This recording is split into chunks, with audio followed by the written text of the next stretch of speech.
नमस्कार दोस्तों, आज हम निर्जला एकादशी के बारे में जानेंगे।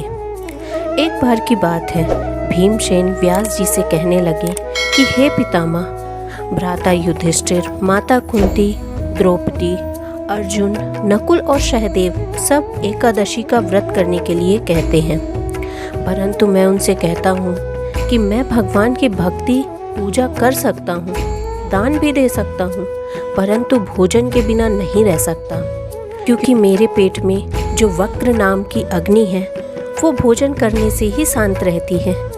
इसलिए पूरा उपवास तो क्या, मैं एक समय भी बिना भोजन के नहीं रह सकता।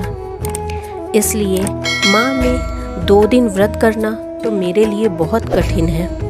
अतः आप कोई ऐसा व्रत बताइए जो वर्ष में केवल एक बार ही करना पड़े और मुझे स्वर्ग की प्राप्ति हो जाए।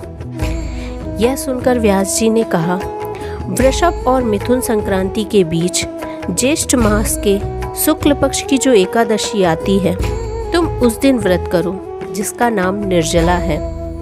इस एकादशी के व्रत में स्नान और आचमन के अलावा जल वर्जित है। इस दिन भोजन नहीं करना चाहिए, क्योंकि इससे व्रत नष्ट हो जाता है।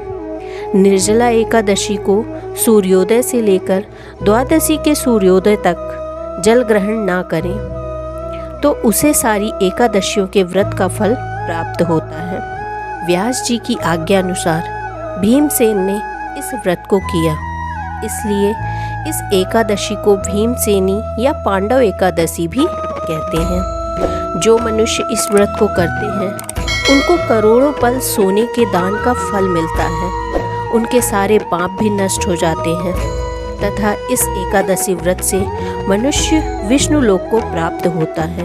धन्यवाद।